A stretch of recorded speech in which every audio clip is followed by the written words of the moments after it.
Hey, what's going on everybody? I'm Matt and this is Gold Coin Mountain. If you like the video, please give it a thumbs up and maybe consider subscribing too. Back in the day, I had a Wii, but for whatever reason, I never played Mario Galaxy. I guess I was just too busy sinking hundreds of hours into Wii Sports Resort and Mario Kart. And I was gonna play this on the Wii, but then Nintendo announced Super Mario 3D All-Stars for the Switch. And I consider myself kind of an HD snob, so I decided I'm gonna play it on Nintendo's current console. To date, out of all the 3D Mario games that I've played, Mario Odyssey sits at the top of my list. Well, I wanted to play Galaxy and see if it could contend for that top spot. Let me know in the comments what your favorite 3D Mario is, or which one you haven't played yet, but plan on soon. Hey, just a real quick side note, there are some spoilers ahead, but with that disclaimer out of the way, let's get into it. This game originally came out back in 2007 on the Wii, and if you look at Metacritic, it still remains one of the Wii's highest rated games. The story in this game has so many layers. The plot's incredible, the character development is amazing. I mean, if this were a movie, we're talking about the Oscars right here. No, I'm just kidding. It's pretty much the same as every other Mario that's ever been made. It's basic. This time Bowser goes about stealing the princess a little bit differently. He doesn't just run in and take her like he usually does. No, that's kid stuff. He goes full Ultron and lifts the entire chunk of ground that the castle's sitting on up in the air. Mario happens to be on the floating chunk of land. However, before he can do anything about it, Kamek twirls his wand and sends Mario flying to deep space. Mario wakes up from what I can only presume is a coma from falling from space. Upon awakening, he meets his first Luma, who transforms into a golden antler rabbit. I don't know, it's weird. There's 3 golden antler rabbits that you have to track down, but really what this is doing is just teaching you basic controls. Once you catch all 3 of them, they suggest that maybe you can help their mom save the universe. That seems like a fairly easy test to determine if someone can save a universe. All he did was run and jump around. Oh well, limited options, limited qualifications. Anyway, their mom turns out to be this little blonde cutie named Rosalina. Wait a minute, did she give birth to those things? I have way too many questions. Damn it, focus. She's able to provide Mario with the power that he needs to save the universe and Princess Peach. And apparently the only power he needs in order to do that is a spin attack. That's it. Once you get your first Grand Star, you'll head off to the Hub World, or the Observatory as it's called in this game. Mario's job is to collect Grand Stars to power up the Observatory so it can take flight and get to where Peach is. To get to levels, or more specifically galaxies, you go inside the domes, and you'll see which ones are available. Obviously more unlock the more you play. Let's go over a little gameplay, shall we? Camera control is something that jumped out at me right away. As most of you know, in current games you use the right stick to move the camera around to wherever you want it to go. However, this is a remake of a Wii game, and the Wii did not have a right stick, so it has not aged very well. You can only move it in small increments to get it where you want, and sometimes you can't move it at all, making for some less than ideal perspectives. This is especially the case when going upside down. It's hard to judge how close an object or an enemy is, or even where you need to jump. It does add to the challenge of the game though, which is fine. Also, what was really cool for me was someone who has played Mario Odyssey a ton, but was playing this for the first time. You get to see where some of the mechanics that they use in Odyssey were born. Heck, this right here might have been the inspiration for Mario Odyssey. We turned him into a ghost with a little hat on it. What if he had a magic hat that he could throw and turn into pretty much anything? Speaking of transforming, let's talk about power-ups. The Fire Flower and the Ice Flower are here that work a little bit differently than in the new Super Mario Bros. Series. Fire Flower is mostly used to light torches to open up doors. The Ice Flower is really cool. It allows you to walk or skate on water. I just wish they weren't on time limits.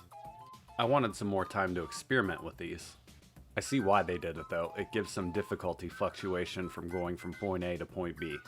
Flying Mario is pretty amazing as well, although in my opinion it was very underutilized. I feel like there was so much more potential with it. And then we have the Bee Suit. I don't know why I love this thing so much or why it works so well, but it just does. And Mario looks absolutely fantastic in it. You can fly around, albeit for a short amount of time because there is a stamina bar. You can land on flowers or clouds that you'll fall through without the suit. And then you can stick to or crawl around on the honeycomb panels.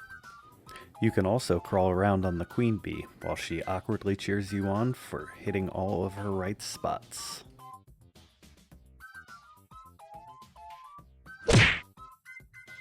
And then we have this little spawn of Satan, Spring Mario. Holy shit. I'm not saying it's a bad idea, because it isn't. But if you're anything like me, it's going to take you numerous deaths to figure this thing out. Whether you high jump or low jump is all based on timing, and for the life of me, I could not get the timing down for probably the better part of a half hour or 45 minutes. The parts with the moving floor and moving platform while you have to jump over walls is an extreme test of your patience. For me, once I did it, I threw my fist in the air like I was Tiger Woods winning a major. If you somehow managed to beat this without at least considering throwing something through your TV screen, well then, I salute you. While not technically power-ups, I think these interesting little side galaxy mechanics apply here. They have you balancing on a ball and rolling through the level, trapped in an air bubble while you move your remote to control the air blower and push Mario in the direction he needs to go. Or in the sand tornadoes where it throws him into the air and he becomes kind of a helicopter for a few seconds. Or using the tilt controls for a little stingray surfing. All of these are really fun and had me smiling the whole time I was using them. So now that we've talked about some level-specific mechanics, it's probably a good time to talk about some actual levels. My god, they're absolutely stunning. I know this is an HD remaster on the Switch, but I doubt that they didn't look just as beautiful on the Wii, even if 480p was the highest resolution possible on that system. The colors pop, the textures and designs of the world are just pleasant to look at, and when they pick a theme, they really go for it. Want to relive your childhood and see an entire level themed with old toys? This game has you covered. Points deducted for having that asshole Spring Mario here, but points earned for having you scale a toy version of Bowser. This level has my favorite platforming sequence of the entire game. You fly towards this old school 8-bit looking Mario only to get closer and see he's made up entirely of disappearing or rotating platforms and lava. You have to run through and collect all the silver stars to get the gold star, all while making sure you don't screw yourself by not leaving enough platforms to get where you're going. How about a little more nostalgia, as the game has you play through a level that is based on Luigi's Mansion. Luigi is scared to death of the ghost as usual, and is also locked in a cell. You'll have to rescue him, but once you do, he'll go back to the observatory with you, and you can send him out hunting for stars. Side note, if you get all 120 stars in the game, Luigi gets unlocked as a playable character. This game was made for Mario though. I want a Luigi Galaxy game built from the ground up. Come on Nintendo, give the people what they want! Anyway, back to the mansion. Make a ghost chase you into the light so that he disappears and a key pops out of his stomach. Turning into a ghost so you can go through bars. Going into this room where the Goombas are pumpkins and you have to use the gravity ramps to get on the walls or ceilings. These are all great. However, the star of this level is definitely the Boulder Guys mini-boss. Maybe my favorite boss of the game. Swinging ghosts around by their tongue, knocking the rocks off of him, avoiding his rock punches and the ones he throws at you. It's hectic and intense and pretty amazing. Getting into some boss battles now. I honestly can't remember a Mario game with better ones. When I say that, I'm referring to the battles with Bowser and Bowser Jr. The mini-bosses are hit and miss, except for Boulder Guys, which I just mentioned. But man, the ones with either Bowser are pretty memorable. With Bowser Jr., I love the one where he's on the airship throwing everything inside at you and you have to take out the ship by firing turtle shells at it until it explodes. There's so much going on the screen and it's kinda chaotic. I actually died numerous times before I beat this, and it was getting a little frustrating in the moment, but afterwards, I could really appreciate it. I actually had a lot more trouble with that one than I did the final Bowser fight, which I beat on the first try. I was pretty surprised by this. I love how all the Bowser battles keep progressing, and he gains new attacks every time until the last one when he has the equivalent of Batman's utility belt full of ways to try and end you.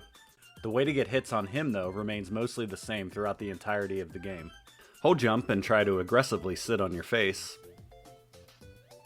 Go ahead and move, because you don't need that in your life. He'll end up dipping his tail in lava, and then you knock the shit out of him, send him spinning, and then once he comes back around, you knock the shit out of him again. Honestly, I think more Mario games should have numerous boss battles with Bowser, like they do in this one, instead of just having you face him at the end. At the end of the final fight, you'll of course be reunited with Peach, and you'll fall from space back down to the Mushroom Kingdom. You know, at first I thought the ending was going to be that it was all a dream with Mario waking up, just because what they were showing on screen. And I was like, what the hell, man, don't do this. But that didn't happen, and it was all good. After the credits, you can go back to Rosalina and try and collect all 120 stars in the game. Now, me personally, I'm not a completionist, and I actually have a hard time playing a game after I see the credits roll, but I applaud anyone who does.